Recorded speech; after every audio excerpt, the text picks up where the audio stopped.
Bonjour, je suis heureuse de vous retrouver pour une nouvelle émission de Lumière intérieure. Et cette semaine, j'ai l'honneur de recevoir un auteur au parcours singulier et profond, Christine Orban. Bonjour Christine Orban. Bonjour Bénédicte. Merci de nous rejoindre sur le plateau de KTO et bienvenue. Nous sommes très heureux de vous recevoir.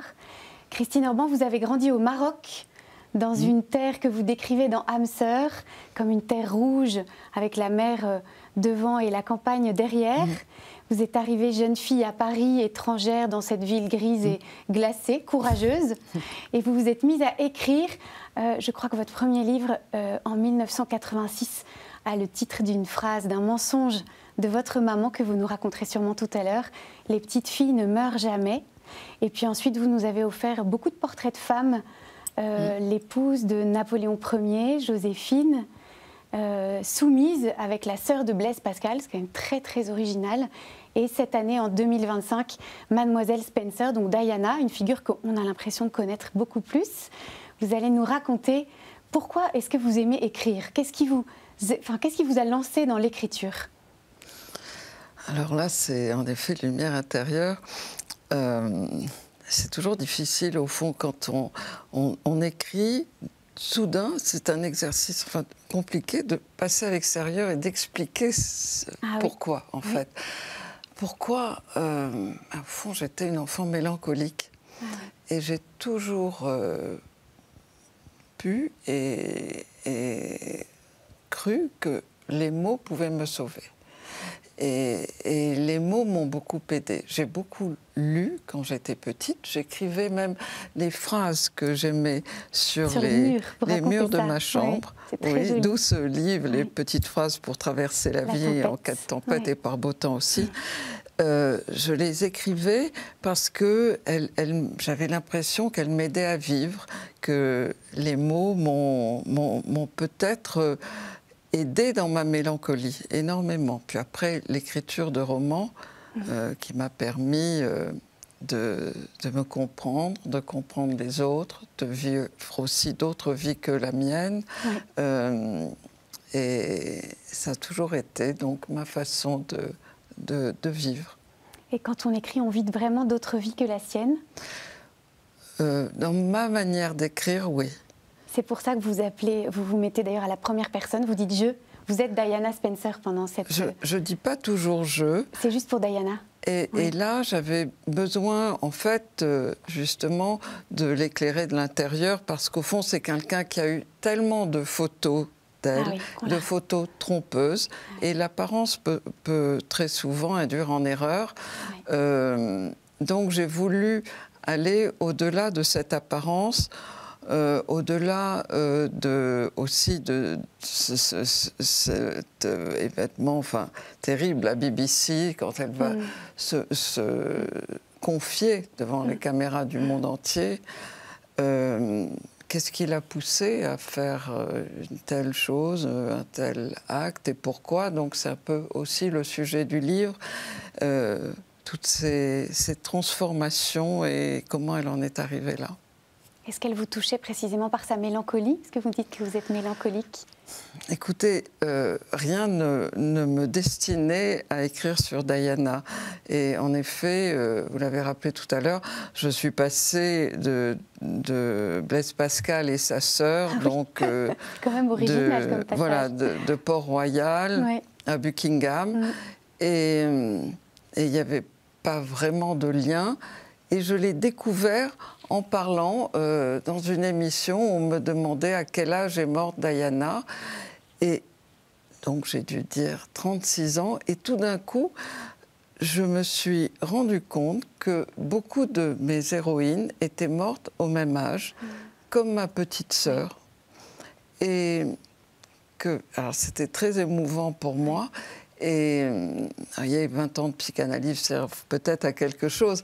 Et donc, ça correspondait peut-être aux besoins que j'ai de prolonger ces vies qui ont toutes été dramatiquement et brutalement interrompues à peu près au même âge. Je crois Marie-Antoinette, c'était 37 ans. Je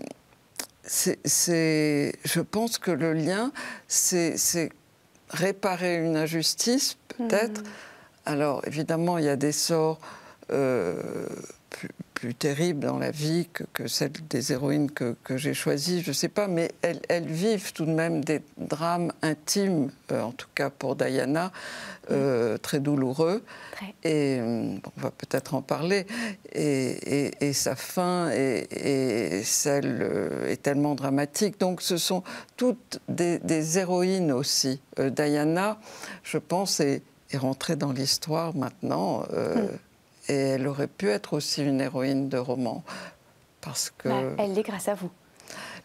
Oui, mais c'était facile parce qu'elle se fiche des conventions. Elle est un personnage tout à fait... haut en couleur. Oui, et courageux en même temps. Et puis, ces femmes, j'aime bien analyser, ont souvent des a priori contre elles. Et il y en a eu aussi contre Diana. D'ailleurs, certains étaient un peu timides en disant « mais qu'est-ce qui lui prend, Diana ?» comme si c'était qu'un personnage people. Mais j'aime bien aller voir l'envers du décor, et de passer au-delà des a priori faits sur certaines personnes et surtout sur des femmes. Gratter l'écorce. Mais oui, surtout sur des femmes. C'est assez intéressant de voir qu'en fait, vous n'avez écrit pour le moment que sur des femmes, il me semble. Non, j'ai écrit un roman qui s'appelle « Le silence des hommes » sur un homme qui ne parle pas. Et donc l'héroïne essaie de décrypter ces silences. J'ai écrit sur Gustave Courbet. Ah oui. Mais comme disait Virginia Woolf, je connais mieux les femmes, donc ça m'est évidemment plus facile. Vous croyez que c'est pour ça, parce que vous les connaissez mieux, vous aimez leur rendre hommage? C'est pour la raison que je vous ai indiqué aussi, qu'il y a sûrement un lien avec ma petite sœur, qui est finalement la deuxième femme. Mon premier livre, qui est en dehors évidemment de cela, c'était sur Virginia Woolf, qui est un de mes auteurs favoris, et sur sa relation avec Vita Sackville-West, sur le vampirisme d'un écrivain qui se sert de son histoire d'amour pour écrire et qui la transforme, le vampirisme et le pouvoir aussi. Parce que Virginia Woolf elle dira qu'elle était snob, donc très bluffée, je dirais, par l'aristocratie. Et donc, elle veut montrer à Vita Sackville-West qu'au fond, le pouvoir d'un écrivain est encore supérieur, puisque grâce à elle et à son personnage d'Orlando, elle va pouvoir, évidemment dans le roman, la transformer en homme et lui permettre d'hériter le château et tout ça. Et là, on rentre dans le roman et le pouvoir, selon Virginia Woolf, d'un écrivain. Ah, extraordinaire. Et pourquoi ce titre, « Les petites filles ne meurent jamais » alors, peut-être que vous pouvez raconter le mot de votre maman. Oui, exactement. J'ai demandé à ma maman si les petites filles pouvaient mourir. Et elle m'a répondu que les petites filles ne meurent jamais. Mais au fond, elle avait raison, parce que je pense qu'on reste toujours l'enfant qu'on a été. Je suis restée, au fond de moi, aussi sensible, aussi mélancolique. Ça se soigne en surface, mais pas profondément. La petite fille est restée la même. Je pense, oui. Donc au fond, pourtant, vous dites que quand vous étiez petite, ça avait suscité pour vous une immense angoisse, cette phrase.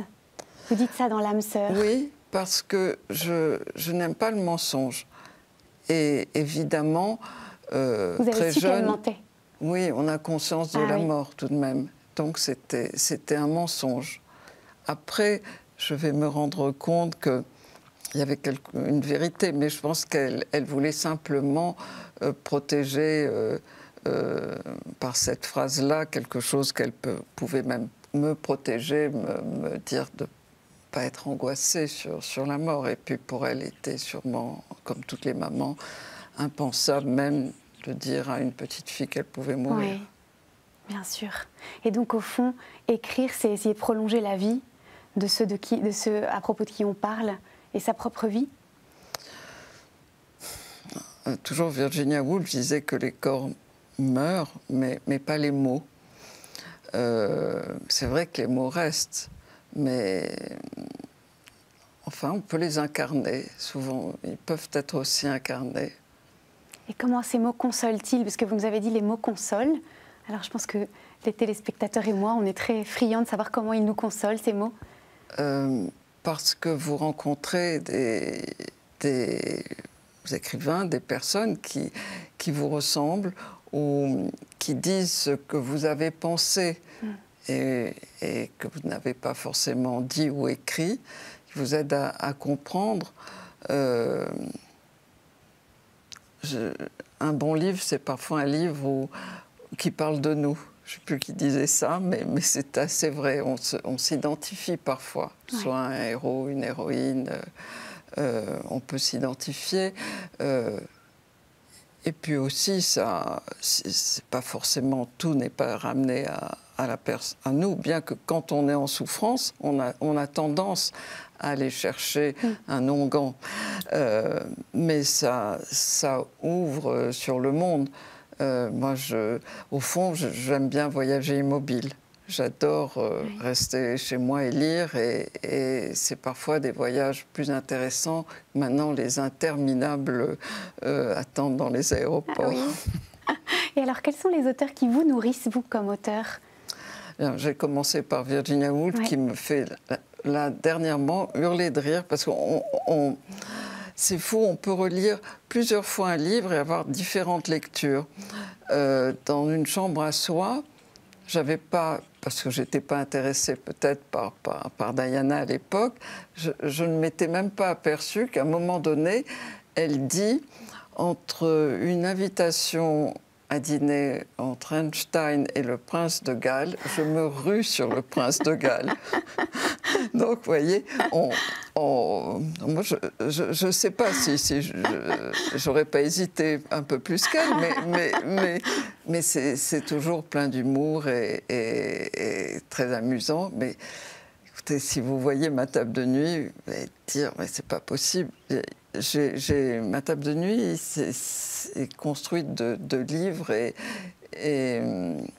il m'arrive d'en lire 3, 4 en même temps, aussi bien de la poésie que des livres d'histoire, que beaucoup de biographies, beaucoup de romans. Là, j'ai relu cet été, alors, parce que Le Lys dans la vallée. J'ai relu Belle du Seigneur. Ah, merveilleux. Belle du Seigneur, et toujours avec une autre interprétation que quand je l'avais lu il y a beaucoup d'années. Une autre lecture, une autre compréhension du texte sur Ariane. Je sais que ma première lecture, j'avais été horrifiée parce que je me suis dit c'est un livre horriblement misogyne. Oui, je vois, parce qu'elle a l'air d'avoir la tête vide. Oui, en tout cas d'être totalement soumise. Parce que moi, mon héroïne, elle n'est pas là, mais Jacqueline Pascal, elle est aussi soumise qu'insoumise. Elle va être déchirée entre l'amour du Dieu des chrétiens et du Dieu Blaise. Et elle va choisir le Dieu des chrétiens. D'où la période mondaine et les pensées sur le divertissement de son frère qui va essayer de se guérir de sa tristesse.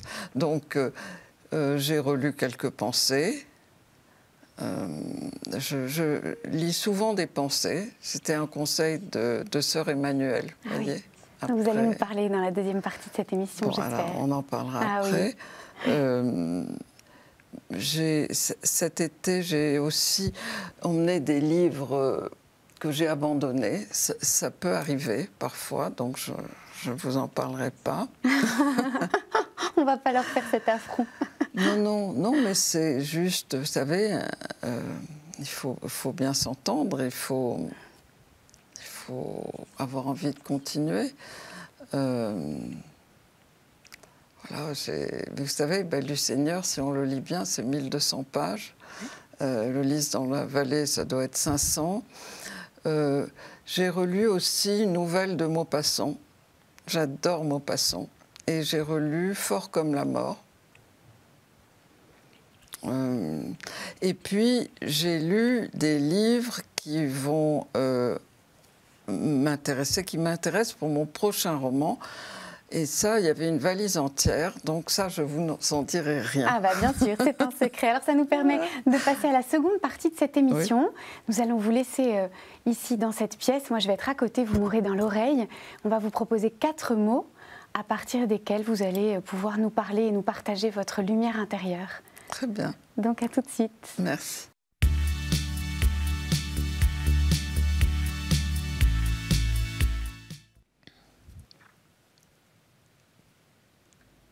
Christine Orban, est-ce que vous êtes bien? Oui. Vous êtes bien installée? Oui. Alors nous allons vous donner le premier mot et en pensant à vous, nous avons choisi le mot grâce. C'est un joli mot. Alors comme ça, tout de suite, moi je pense à la grâce janséniste. C'est la grâce qui vous tombe dessus. C'est le choix de là-haut. La passion amoureuse est une grâce et on ne choisit pas.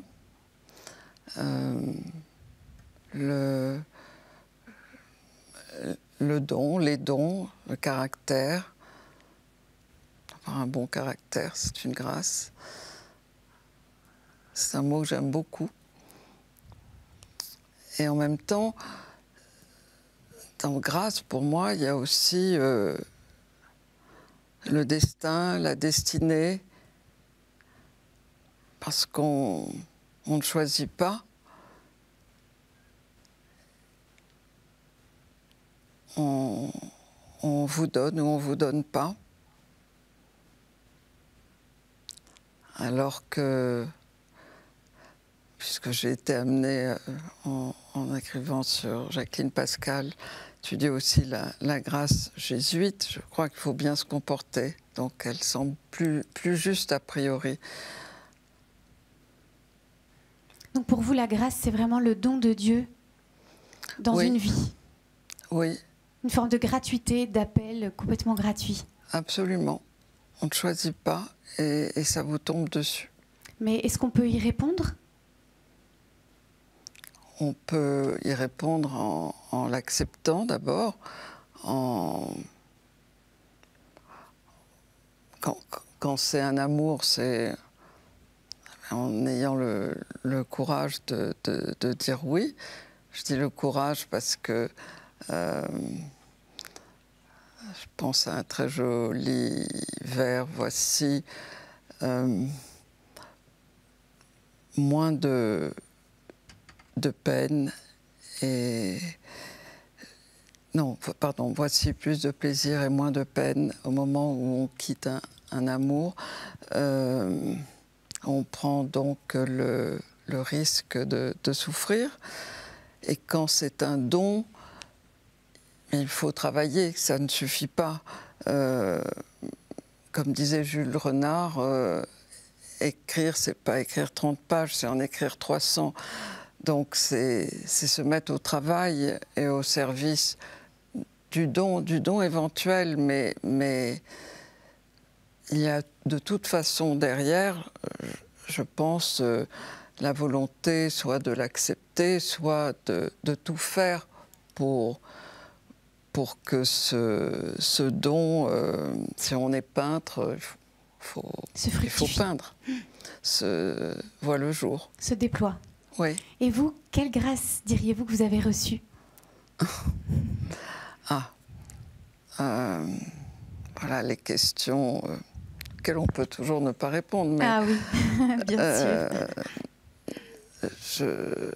En tout cas, je pense qu'il faut du courage pour changer de pays, pour laisser sa famille.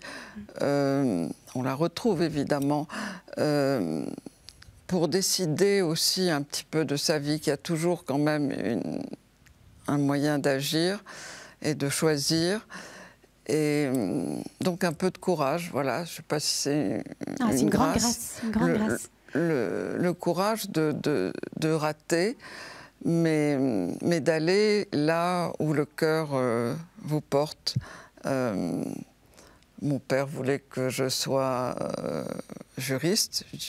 Ma famille est une famille de juristes. Et alors j'ai obéi à moitié. J'ai fait 7 années de droit. Et puis j'ai senti que ça n'était pas ma voie. Et j'ai décidé de démissionner de l'étude de notaire et de poster mon premier roman. Donc, il fallait beaucoup d'audace. Il fallait beaucoup d'audace. Il faut, oui, un peu être audacieux et inconscient sûrement. Et votre personnage Diana a quelque part beaucoup de grâce. Oui, elle a beaucoup d'humanité, de modernité. Elle a aussi un certain courage parce qu'elle recherche la vérité et elle ne supporte pas de vivre dans le mensonge, dans ce couple de cartes postales où elle doit sourire, un bouquet à la main. Elle décide de dire la vérité et la vérité c'est comme le soleil, il ne faut pas trop s'en approcher.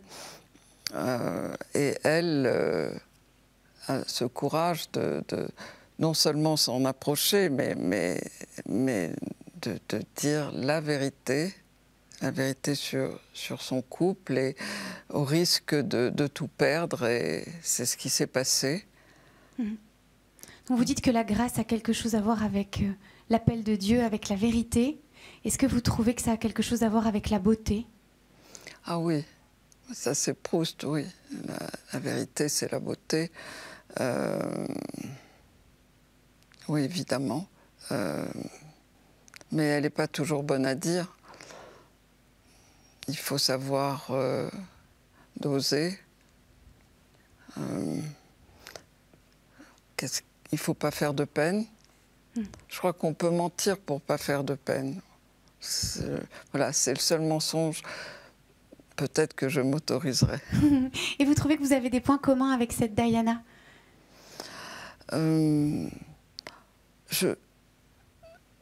C'est pas du tout une héroïne que j'ai choisie. Alors Virginia Woolf, il y avait un mari éditeur, la mélancolie, la passion d'écrire. Il y avait beaucoup de points communs. Il y avait des points communs.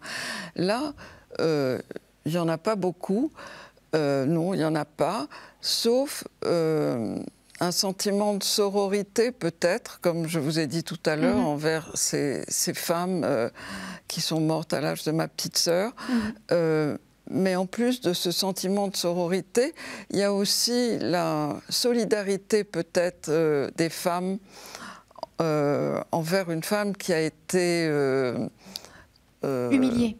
Oui, trompée, maltraitée, enfin maltraitée, trompée, voilà. Mais trompée dans le sens, pas par le mari, ce qui est, bon, pas assez commun. Elle a été trompée par une institution. On lui a fait croire à un mariage d'amour. Alors on lui a fait croire qu'elle avait été choisie par un homme, alors qu'elle était choisie par une famille, par la royauté. Alors nous pouvons maintenant passer au deuxième mot. Et ce deuxième mot, c'est tempête.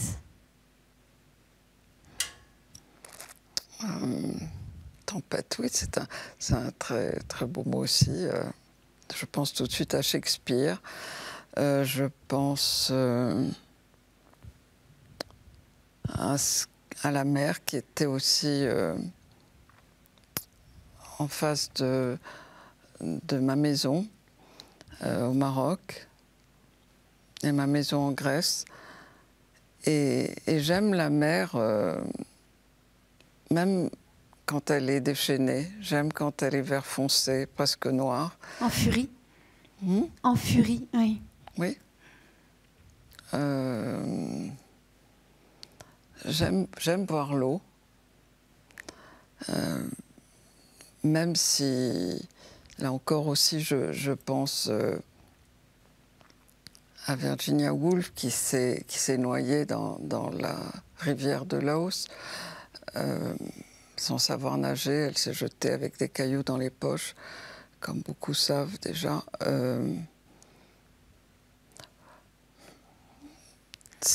Oui, c'est la phrase tellement banale, mais quand je parle de la mer, je pense à une des phrases de mon psychanalyste. Comment écrivez-vous le mot mer? Oui, c'est sûrement compliqué d'être mère. J'avais très peur d'être mère. Je trouvais que c'était une responsabilité trop grande pour moi. Je craignais de ne pas être capable.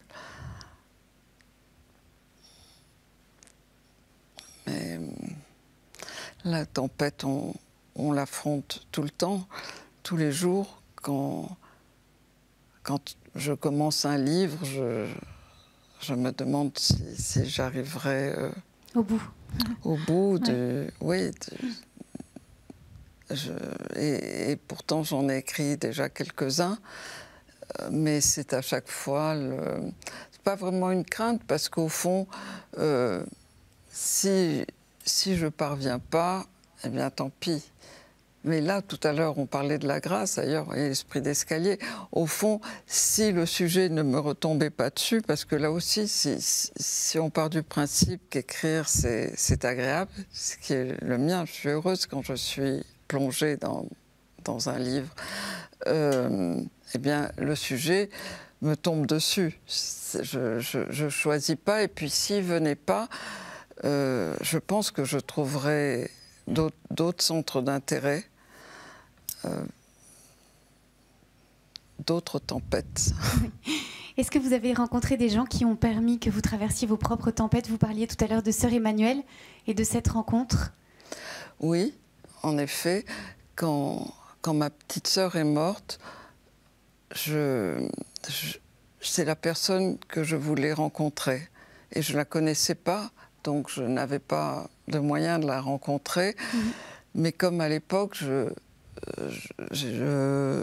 donnais quelques papiers au Figaro, et aussi je faisais quelques interviews. J'ai eu l'idée de leur proposer d'interviewer Sœur Emmanuelle pour Noël. Et ils ont trouvé que c'était une bonne idée, donc ils ont même donné la couverture. Donc j'ai été passer 2 jours avec elle. Au Caire, alors? Non, elle était à l'époque dans sa maison de retraite en France, dans le midi de la France. Et ça a été 2 jours évidemment très importants dans ma vie. Elle m'a beaucoup aidée. Puis on a fait des tas de choses ensemble, enfin des tas de choses.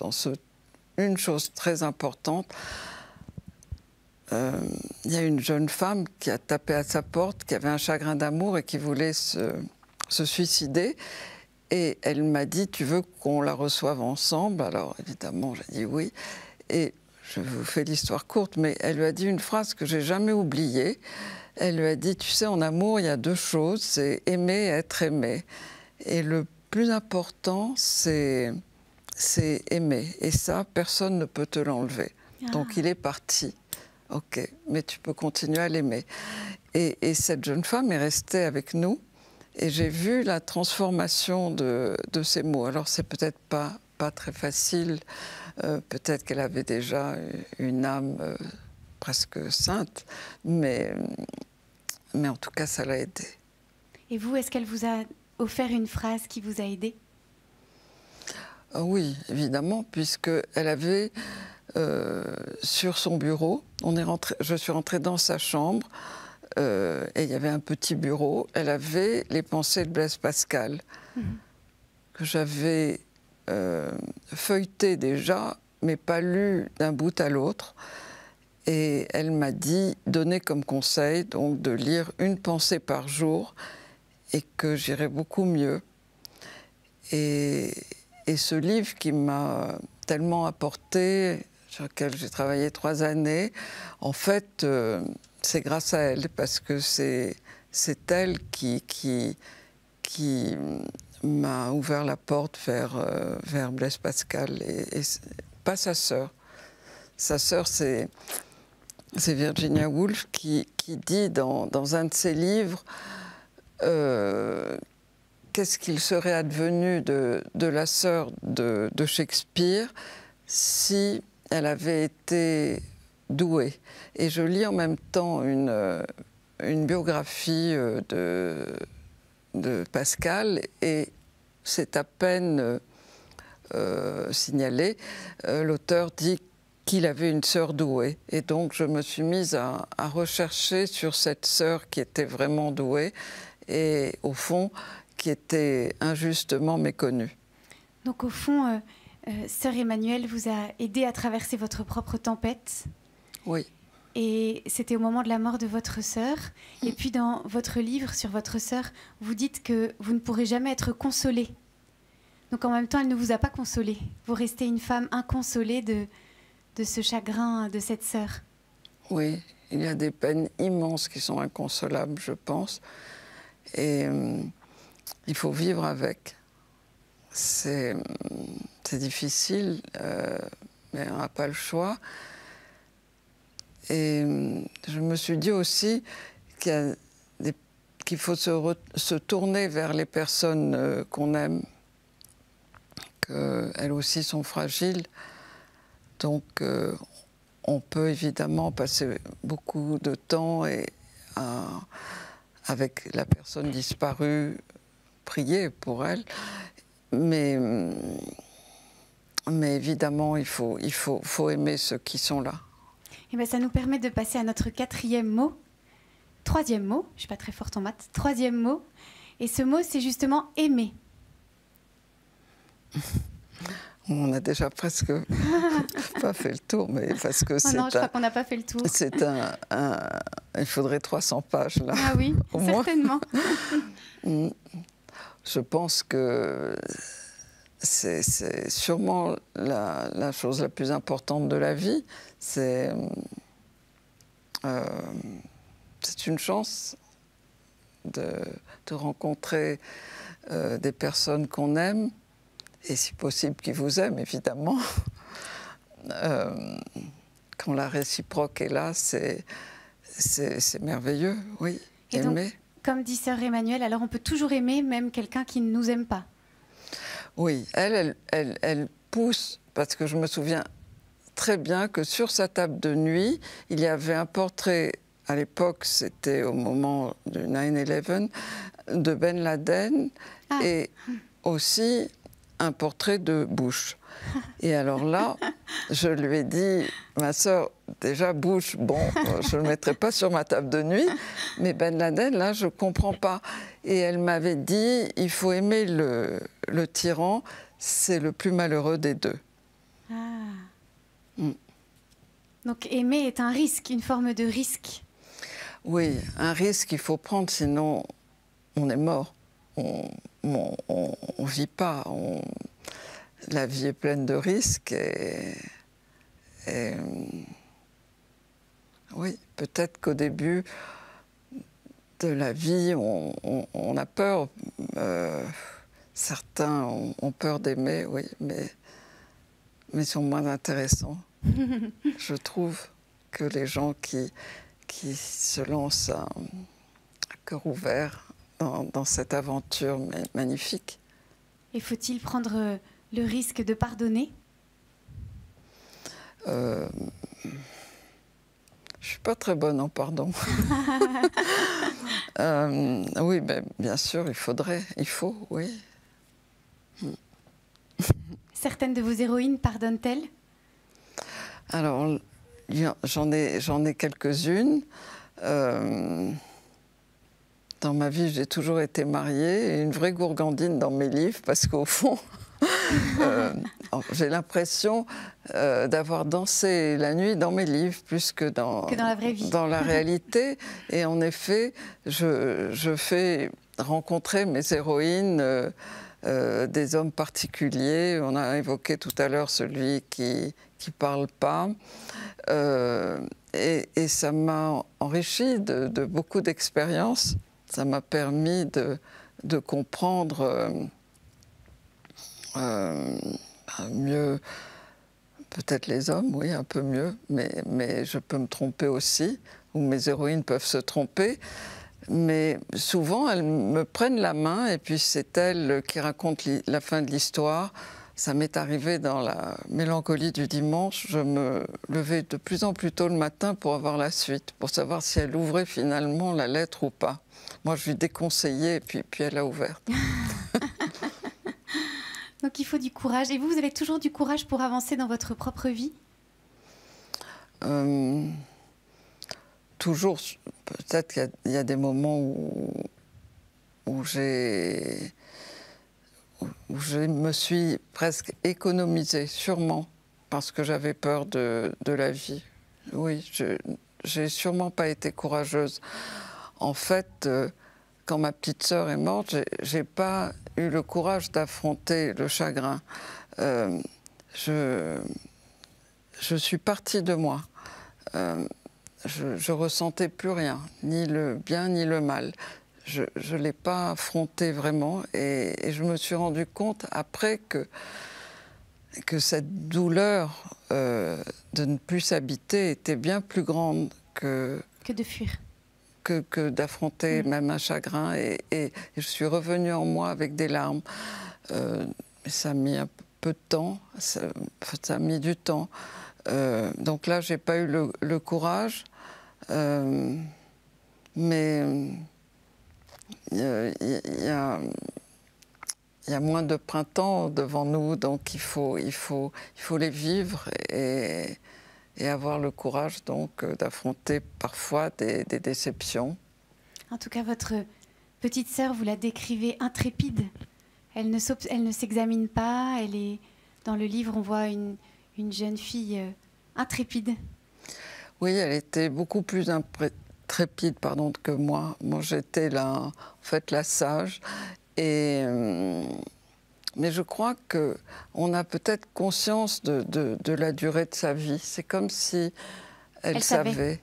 Elle était pressée de vivre et elle vivait tout beaucoup plus intensément et avec beaucoup plus de nécessité que moi.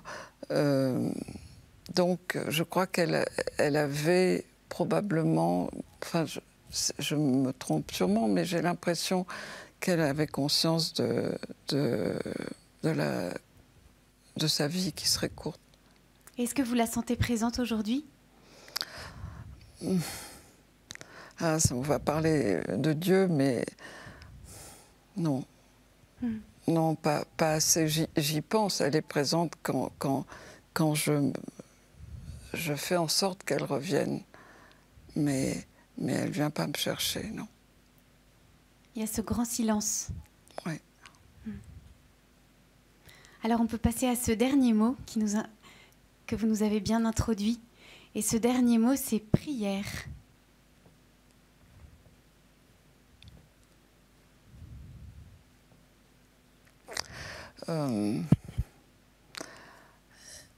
Quand je vois une église, je rentre. Quand je rentre et je prie. Je prie, je pense évidemment à ma sœur, mais aussi aux gens que j'aime. Mais je ne vais pas à la messe, parce que je peux prier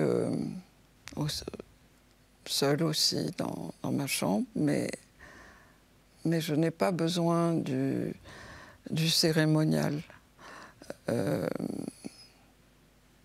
Sûrement c'est peut-être un tort, mais je prie seule et j'aime bien les églises désertes aussi. Et pourtant vous écrivez je suis fâchée avec Dieu, j'aime ceux chez qui Dieu va passer prendre un verre, mais chez moi il n'est jamais venu. Elle est forte cette phrase. En fait, je le cherche. Je le cherche. J'essaie d'aller à sa rencontre. Je porte une toute petite croix. Mais on a des relations probablement compliquées. Il n'est pas venu encore. Mais j'aimerais bien, oui. Vous l'attendez? Donc prier, c'est pour vous attendre Dieu? pas vraiment...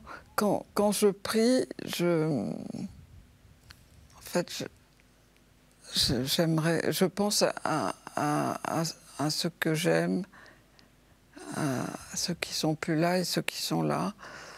Et au fond, en effet, comme c'est souvent dans des lieux, dans des églises, il y a une relation avec Dieu, mais comme en fait, je lui en veux aussi un peu, beaucoup même, parce que je comprends pas. Enfin, c'est évidemment idiot, mais les horreurs qui se passent sur cette terre. Mmh. Mais Voilà. La Bible est pleine de gens qui sont en colère contre Dieu et qui crient et qui l'attrapent. Oui. Alors vous faites ça aussi? Je l'attrape pas, je crie pas, mais ça se transforme en un doute. C'est horrible, le doute. Parce que de l'autre côté du doute, il y a bien l'incroyance. Et c'est bien de croire. Donc il vaut peut-être mieux crier que douter? Oui, si on peut. Si on peut crier. C'est pas ma nature. Je crie pas. Vous croyez que sœur Emmanuelle criait? Je sais pas. En tout cas, quand je suis arrivée, la première chose que je lui ai dit, parce que je pensais que c'était plus honnête de lui dire que je doutais. Et elle m'a dit, ça m'arrive parfois. Quand vous étiez petite, je crois que vous écriviez des prières-poèmes.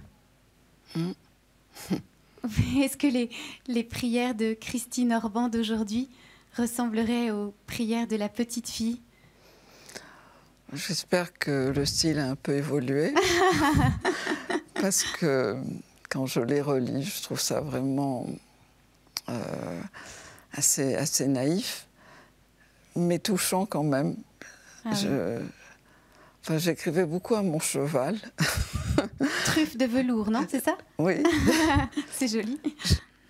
J'adore les animaux et j'ai eu une enfance très protégée, très entourée d'animaux. Tu sais, il y avait la mer, la campagne, mais il y avait les animaux.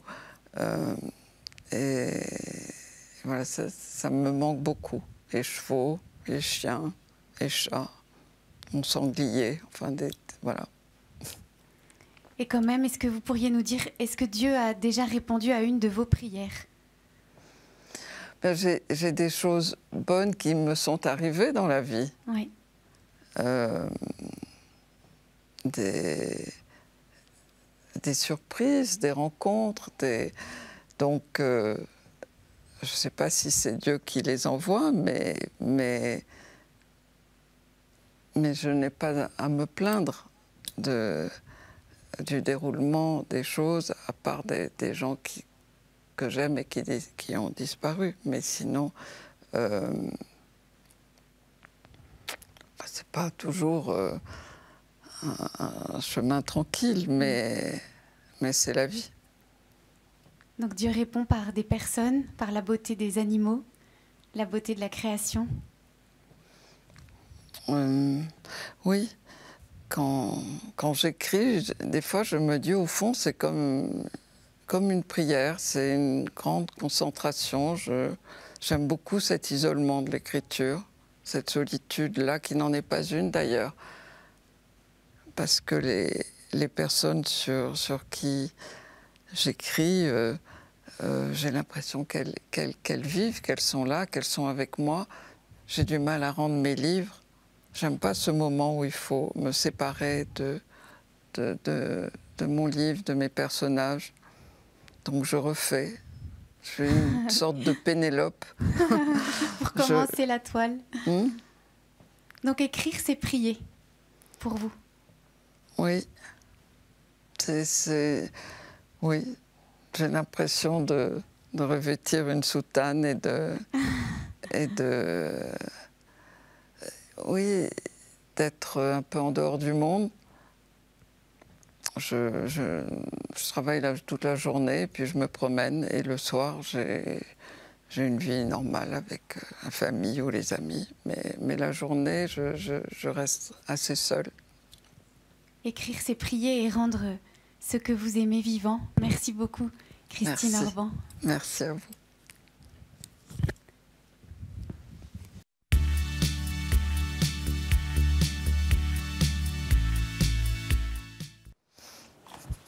Alors, Christine Orban, comment vous sentez-vous? Très bien, comme après une confession. Est-ce qu'il y a des mots qui vous ont dérouté ou que vous avez aimés? Grâce, c'est un très beau mot.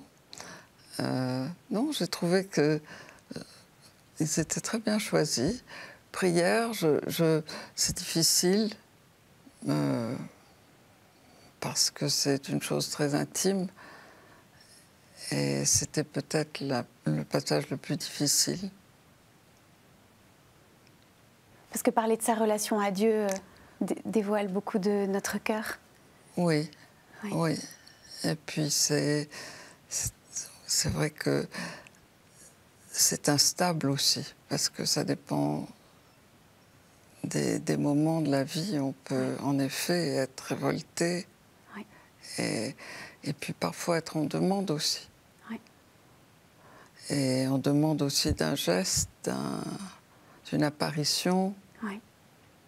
Donc c'est une relation et on a le droit. Difficile. Non, on a le droit de demander. On a le droit. Ah oui, on a le droit de demander, de crier, de supplier. Certainement.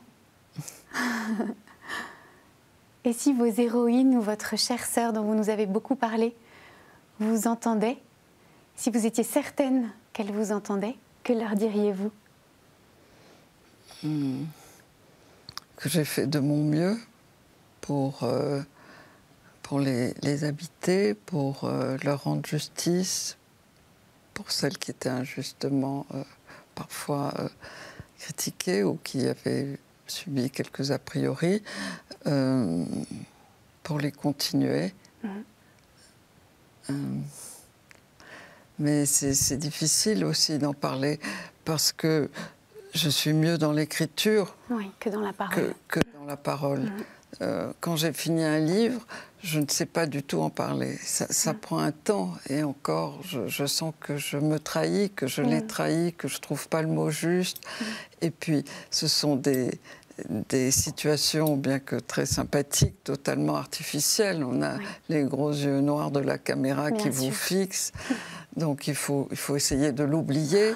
Et c'est un exercice quand même difficile à cause de ça. Bien sûr. Donc on est vrai, mais pas tout à fait.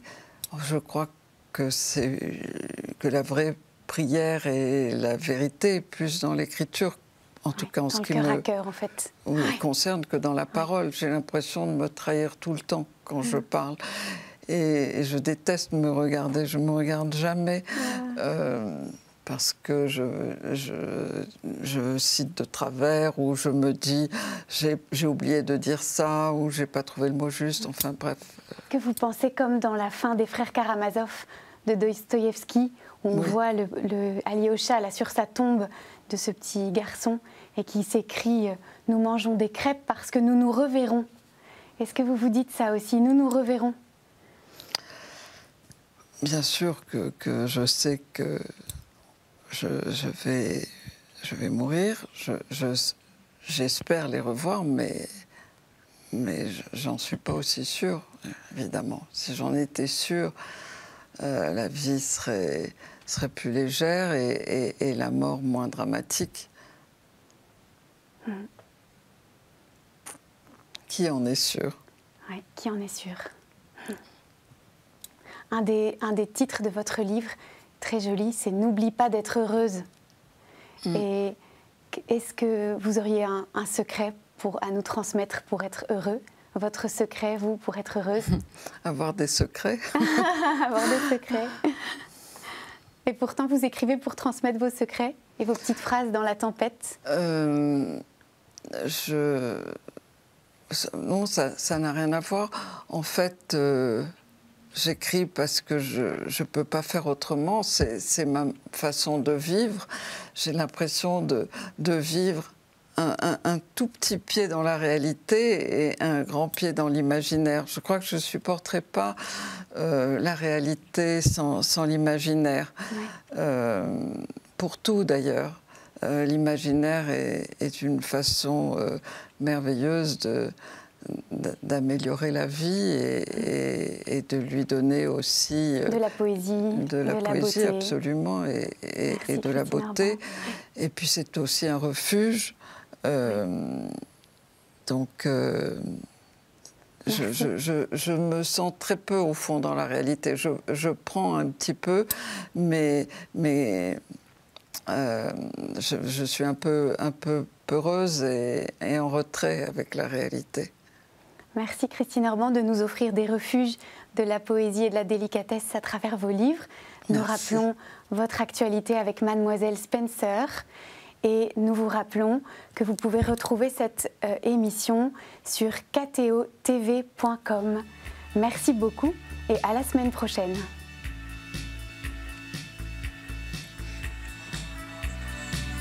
Merci.